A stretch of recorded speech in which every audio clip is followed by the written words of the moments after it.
While repairing a natural gas pipeline, the man's tether line snapped, sending him plunging into the bottomless depths of the ocean. His backup oxygen would only last 10 minutes. The rescue team needed 30 to arrive, and yet, against all odds, he was pulled out alive. Jack was a deep-sea diver who had just been assigned a critical mission: descend 300 feet to the floor of the North Sea to repair a natural gas pipeline. 9 experienced divers were selected for the job. Before going under, they had to spend time in a pressurization chamber that simulated the crushing pressure found 300 feet below the surface. 3 of them entered the chamber, the hatch sealed behind them, and they waited for the operation to begin. Soon, they arrived at the designated location. Unfortunately, the night brought howling winds, torrential rain, and freezing temperatures, but they had no choice. They had to push through. The commander gave the order. All 9 divers were to gear up immediately. One by one, they climbed into the diving bell. Once the hatch was sealed, the 3 men inside waited to be lowered into the abyss. The diving bell descended slowly. As they sank deeper, the pressure inside the chamber steadily increased. Before long, they reached the seafloor at 300 feet. The hatch opened, and David was the first to exit, fully equipped. Jack followed close behind, slipping into the dark water. The 2 drifted downward and touched down on the ocean floor. After getting their bearings, they made their way to the pipeline. But up on the surface, the crew noticed something was wrong. The positioning system had suddenly gone offline, triggering alarms. The thrusters that kept the ship stable had also stopped working. Massive waves, whipped up by the fierce wind, were pushing the vessel farther and farther off course. Fortunately, David's experience kicked in. He sensed the danger immediately and told Jack they needed to get off the seafloor now. They began climbing up the pipeline using their tether lines, but Jack's line got snagged on a support beam. The diving bell's tether had already been extended to its maximum length, and Jack was being pulled so taut he couldn't move upward. With the line stretched to its limit, David had no room to maneuver. There was no way he could reach Jack.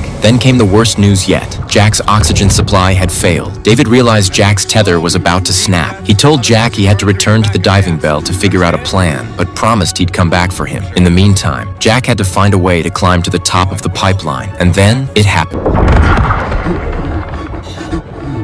Just make sure the more I go.